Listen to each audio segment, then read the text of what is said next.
UFC में हर साल amazing fights होती है, लेकिन कुछ मोमेंट्स ऐसे होते हैं जो सिर्फ फैंस ही नहीं पूरी एमएमए हिस्ट्री कभी नहीं भूलती। आज हम बात करेंगे 8 ऐसे यूएफसी मोमेंट्स जो आज भी देखते ही गूज़बम्स आ जाते हैं। अगर आप पुराने फैन हो नॉस्टैल्जिया मिलेगा, और अगर नए फैन हो तो पता चलेगा कि ये मोमेंट्स इतने लेजेंडरी क्यों माने जाते थे। सबसे पहला मोमेंट और शायद सबसे फेमस, कॉनर मैग्रेगर और होसे आल्डो की राइवलरी काफी टाइम से चल रही थी। फैंस एक लॉन्ग वॉर एक्सपेक्ट कर रहे थे, लेकिन फाइट शुरू होते ही कॉनर का लेफ्ट हैंड सीधा कनेक्ट हुआ और आल्डो सिर्फ 13 सेकेंड में नॉकआउट। सोचो, इतनी हाइप वाली टाइटल फाइट सिर्फ 13 सेकेंड में खत्म। आज भी ये यूएफसी के सबसे आइकॉनिक नॉकआउट्स में काउंट होता है। एक टाइम था जब सबको लगता था कि रोंडा राउजी को कोई नहीं हरा सकता, लेकिन होली होम्स ने पूरी फाइट में पेशेंस रखा, डिस्टेंस मेंटेन किया और फिर सेकेंड राउंड में एक परफेक्ट हेड किक, रोंडा नॉकआउट। पूरा अरेना शॉक हो गया। ये मोमेंट प्रूव करता है कि मिक्स मार्शल आर्ट में कुछ भी हो सकता है। एंडरसन सिल्वा ऑलरेडी लेजेंड थे, लेकिन विटर बेलफोर्ट के अगेंस्ट उन्होंने जो फ्रंट किक मारा उसने सबको सरप्राइज कर दिया। एक सेकंड पहले तक फाइट नॉर्मल चल रही थी और अगले ही सेकंड बेलफोर्ट कैनवास पर। सिंपल मूव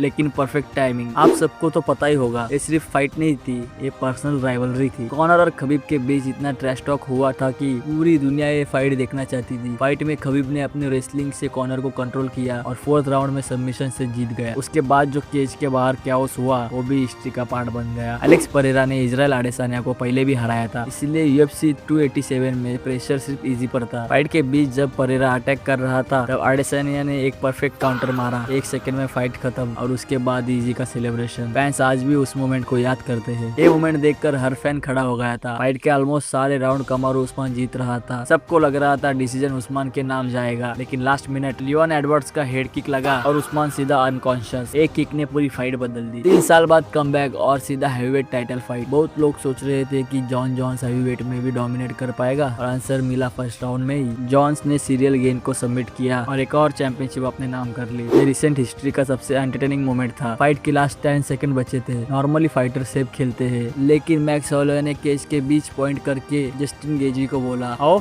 एक्सचेंज करते हैं। दोनों ने पंचेस थ्रो किए और लास्ट सेकंड में मैक्स ने जस्टिन गेजी को नॉकआउट कर दिया। रिस्क भी, कॉन्फिडेंस भी और प्योर एंटरटेनमेंट भी। यही वजह है कि यूएफसी इतना एक्साइटिंग स्पोर्ट है। कभी 13 सेकंड नॉकआउट, कभी इम्पॉसिबल कमबैक और कभी लास्ट सेकंड फिनिश। इसलिए हर इवेंट में लगता है कि हिस्ट्री बन सकती है। अब मुझे कमेंट में जरूर बताओ, तुम्हारे हिसाब से यूएफसी हिस्ट्री का सबसे अनफॉरगेटेबल मोमेंट कौन सा था। अगर वीडियो पसंद आई हो तो लाइक करो, सब्सक्राइब करो और मिलते हैं नेक्स्ट वीडियो में। पीस।